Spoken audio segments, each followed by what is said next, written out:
Hi, thanks for checking out my channel where we ask the question, what's that all about? So today I'm going to be taking you through part 1 of 2 for bizarre disappearances. With my other research that I've been doing lately, I kept crossing all of these. I mean, there's thousands of them, but I just figured get a couple more out there for people to see or know about. It can only help, one would think. So I'm going to dive right in. We have a lot to get to.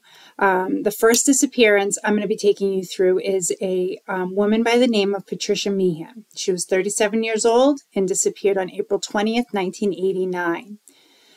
She was involved in a car crash on Highway 200 in Montana near Circle, Montana. Investigators initially thought she fled the scene due to head trauma, possible trauma from the accident. Now, give a little background. Patricia worked as a ranch hand in Bozeman, Montana. She also had other odd jobs, so she was working a lot. Okay, keep that in mind. And she had initially gone to school in Oklahoma for daycare services to become a professional in that vocation. But she changed, she claimed, because of her love of animals. So she wanted to be on a ranch around animals, and she seemed to really be enjoying it. And then things kind of shifted for her. Now, the last person who saw Patricia prior to her disappearance was her landlord. And now he said that she was acting very unusual. And she had a hyperness about her that she'd never had before. On April 19th, the day before she disappeared, Patricia had spoken with her father, who was back in Pittsburgh, and had told him that she felt like she was under a lot of stress and that she wanted to come home. So at 8:15 p.m. on April 20th, a woman by the name of Peggy Bueller and her father were traveling west on Montana Highway 200 near Circle. And when they witnessed a car coming towards them on the wrong side of the road, Peggy quickly went off to the shoulder of the road and stopped, but a collision happened right behind her with the car coming towards her, which was Patricia, and the car behind her. So anyway, the person who was in the car that did get hit, her name was Carol Hines, and she was actually a police dispatcher. She was not harmed. She got out of her car and she witnessed the blonde woman from the other side of the accident emerge from the car, walk up to her, and as she said, she quotes, she looked right through me. So, clearly Patricia was a little dazed, confused perhaps, maybe she did hit her head. Anyway, according to Carol, the woman didn't speak. And now Peggy was she remained on the shoulder and just was witnessing this. And what the blonde woman did, Patricia, I should call her Patricia, she climbed over a fence and then stood motionless, staring back at the accident scene as if she was a spectator. So she sort of separated herself from it, kind of like a way of disassociating with the whole trauma of the situation. And then she turned and started to walk towards an open field, and then she vanished into the night. Now, when the police were called and they began a very fast search, they followed her tennis shoes. I guess she was wearing tennis shoes. They followed her footprints until about 3 a.m., but then they just disappeared into the terrain. So the strange thing is that where the crash occurred was 400 miles from Bozeman, which was where she lived. And, upon speaking with Patricia's mother, she did express that Patricia had said she was feeling, depressed lately. And as a matter of fact, on the morning of April 21st, she had a scheduled appointment with a psychologist. So again, why she was so far away from where she should have been remains a mystery. Now, among her belongings left in her car was a camera. Now, they developed the film, and in one of the pictures, it's a very eerie, as you can see, like a self-portrait of Patricia, which, I mean, sometimes, pictures speak a million words or 1,000 words, whatever the saying is. Now, as time went on, there were over 5,000 sightings of Patricia, mostly at truck stops. And even some of them were confirmed by police, but she still hasn't been discovered. And, in my mind, it seems like she actually kind of went through a full dissociative episode where she had trauma, and with the combination of the stress she felt in her life and the accident, she just kind of shut down. It's like our brain's way of protecting us. Yeah. So you don't get, in a complete meltdown. But anyway, they, to this day, there's been no signs of her, other than truck stops. This woman who looks like her apparently sits for hours, like 10 to 12 hours, sipping on coffee or water. And she's been seen with a couple truck drivers, but not salacious stuff, just getting rides. So hopefully, you hope you see her picture. If you ever see her in your travels, call the police. The next case I'm going to take you to is a young man by the name of Brandon Swanson. He was 19 years old when he went missing on May 14th of 2008. Now, it was after midnight on May 14th when Brandon, who is actually from Marshall, Minnesota, he was driving his car along a dark road, but nothing unusual. He knew the roads pretty well, but his car went off into a ditch. Now, he had been celebrating with friends because it was the end of the spring semester. He had had a couple beers, but he wasn't intoxicated, his friends noted. They made sure that was clear. So he was uninjured. He got out and he called his parents on his cell phone. Now, the thing is, his exact location, he wasn't 100% sure. He told them he was near the town of Lind, and his parents hopped right in their car and headed towards him. They stayed on the phone with him. And for 47 minutes, they conversated. He said he had his, he was flashing his lights in case they could, so that they could see him better. And the parents just couldn't find him. They said, we don't know where you are. And then he stayed on the phone until the last thing they heard was Brandon yell, "Oh shit." I'm not gonna reenact it, but, and he hasn't been seen or heard from since. So after Brandon's parents reported him missing, they checked his cell phone records, and it showed he was actually closer to Porter, and that's 25 miles from where Brandon had thought he was. And, they discovered his car, and there was a theory that Brandon may have fallen into the Yellow Medicine River, and which was near where his car was. Now, the dogs that they brought in had had a scent right up into the leading to the river, but then it just stopped. Later in a search, bloodhounds picked up a 3-mile scent that actually followed through fields, and it was like west-northwest of that led to an abandoned farm. And there was still no signs of Brandon, but his parents do recall Brandon saying while he was on the phone that he was passing by fences, and he could hear water nearby. But still, no luck.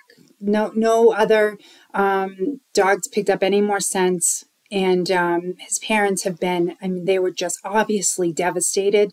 But his parents, they searched tirelessly to this day. And they actually even had legislation changed so that something called Brandon's Law went into effect. Now, it's I'm going to get this right. All right. It's required to change amending the law governing the state's existing missing child program to change from child to person. And also, the effect of the change required that police, in addition to determining in their preliminary investigation that the report of the missing person is indeed missing, that they have to determine whether they are potentially in immediate danger. And then they also changed that the law to reflect that whatever police entity shows up first to the scene takes the lead of the investigation. Apparently, during the investigation or during the searching, of Brandon. There was 3 different counties and like a lot of cooks in the kitchen trying to jockey for spots and who would take the lead. And the parents just wanted to eliminate that. It's a waste of time and resources, and it's whoever's there first. It's like you win. You're the lead, and everyone takes their cues from you. So the law. It's like the least they feel like they could do. The parents, I mean, they miss him so much. I mean, even till today, they leave the front porch light on for him just in case he comes back, which I think is it's heartbreaking. And yet it gives you a little bit of hope because maybe he'll come back. You never know. Maybe he just, I don't know. Aliens maybe grabbed him. I have no idea. It's not unheard of apparently anymore. The last one I'm going to tell you about today, his name is Lars Mittarg. Now, he was 28 years old from Germany. And he's also known as, I'm sure that looks familiar, and I have put a link to this in my description below, but he's also known as the most famous missing person on YouTube. So you've probably heard of this story or at least seen it in passing. But on June 30th, in 2014, Lars and 5 of his friends went to Golden Sands Resort in Varna, Bulgaria. And it was the first time Lars had ever actually left Germany for a vacation or anywhere. So he was excited. And his friends noted that during the week that they were there, the only unusual behavior he ever exhibited was that he didn't eat a lot. He was like eating soups and salads, really small salads. But I mean, I've done that too on vacation just because I'm like, I want to go do more fun stuff. I don't want to waste my money on food, which now, okay, that's when I was younger. And food's like why I travel now. But anyway, so he didn't exhibit any other behavior other than having a great time. They all were really enjoying themselves. So the night before they were going to be leaving, which was July 7th, they decided to go to a bar outside of the resort to watch sports, like the football, how it's like a big deal in Germany. And so he was in the bar and they were getting animated, and there were people next to him that were rooting for a different team. So there was this team here, the Munich, and then this team over here. And they just really got into a pretty colorful argument. And actually, Lars parted ways with his friends because he just wanted to get away from it. And they didn't see him for the rest of the night, which is a little unusual. I don't think I would be, heading off by myself, especially it was my first time ever traveling by myself. I mean, outside of my home. So he did turn up the next morning at the resort. And he told his friends that he actually had been beaten up by 4 men hired, which is odd, by the group that were in the bar where he disagreed with. And he had injured his jaw, but it also ruptured his eardrum. So he had gone to see a doctor who recommended that he not fly home. He not go on an airplane. So he told his friends, go ahead, I'll be fine. Let's all check out from the resort. I'll get a hotel close to the airport, which he did. And it wasn't until the next day that Lars really started to act strange. Now, when he went to this doctor, he had gotten a prescription for cefprozil, and apparently side effects of this drug can be, in very rare cases, it can cause hallucinations and paranoia. But shelf that for a second. He was seen on hotel cameras pacing up and down the hotel hallways. He even hid in an elevator at one point. He called his mom in a whispered, almost like he was afraid to be overheard. He told her that people were after him and wanted to kill him, and that she should cancel his credit cards. Now, she was able to talk him down enough where she said, go to the airport for your flight, go see the airport doctor before, you know, anything, just get cleared and just get home and we'll take care of it. No one's going to kill you and all this stuff. But he was acting, even the doctor who was at the airport noted that he was very nervous and erratic.